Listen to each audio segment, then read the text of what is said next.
there were women who were highly competitive with you in high school, and these girls would be typically sexually competitive and would brag about getting a man and then getting pregnant by them, only to later become homeless.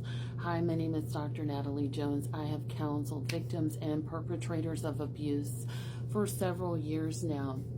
And one of my commenters over on my YouTube channel, she was watching my YouTube videos, and I love this commenter. She's great. But she commented on how she had women friends who were competitive, especially sexually competitive, wanting to one-up her as far as boys would go, only to then later show up as homeless with a bunch of children. And my response to her was, that was also a similar experience that I've had with women who at that time were girls, that were known to be super sexual and super competitive with other girls. In fact, in high school, I'll share a little story with you. I had a guy that I was dating in high school, and we dated. I think we dated for a year, and then all of a sudden he just dropped me, and then he's like parading around school with one of my with what I thought was a girlfriend of mine, and they had a reputation of being particularly promiscuous. I'll just go ahead and put it out there, promiscuous with boys. So it's obvious that I wasn't doing it with him, so it was obvious what he wanted, right? And so he decided to drop me and go for the girls at that time. Great, more power to him. And so, he later, of course, spun the blog. I'm so sorry, and all this other kind of stuff. And I don't really care. I become tone deaf. I don't really care what you're talking about or what you're going through. I don't really recycle men, and that's always been my policy ever since I was a young girl, or since I started dating, not a young girl. And so it's like once you do that, I get immediately icked out by it. And so anyhow, again, sort of these girls that have that pipeline, wanting to steal your man and give your man what you couldn't, and that kind of stuff, and make a reputation for themselves.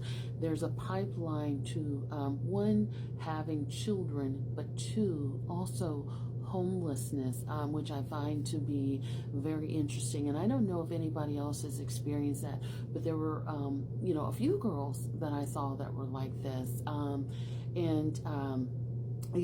It's very interesting because I put the pieces together too, not just with these girls in high school that were, kind of like what we call street savvy, what they call back then being fast, being grown, sort of being out there and, doing all the things. But, I put the pieces together even now with a lot of these coaches, that are, kind of savvy and telling people what to do and, how to get a person and how to be more sexually free and get money and do this and do that. There's still, again, that pipeline to homelessness there, because I find that a lot of these people that do stuff like this are very much in survival mode and end up being homeless a time or two, and also being saddled with a bunch of children. And typically it's children that they can't care for. And again, I'm not passing judgment or anything like that. I just wonder about this sort of pipeline that I've seen happen. And it wasn't just one girl or two girls. It was with a number of girls that I saw that were like that, that kind of went through a very similar trajectory where I've seen them out. And unfortunately, they were living a very different and a very sad life for several years. So it wasn't like a brief stint. It's like for several years, these women struggled with homelessness and struggled with children that they weren't able to care for and provide. And unfortunately, that sort of mentality being that mentality of being sexually free and sexually dominant, and I say dominant in a way that they want to, I'm going to take your man, and there becomes like a hyper fixation on that. I'm going to take your man, I'm going to give him what you can't. Have him, take him, I don't care, because if he can be taken, please, you're doing the Lord's work as far as I'm concerned. You can have him. And that goes for any man from now until forevermore. You know, that's kind of my thinking on it, because I'm not fighting over no dude, like, ever. And I'm certainly not going to become possessive over a guy. So if he can be taken, he's yours to have, babe. Matter of fact, if you feel like you can take him, you're a better woman than I am.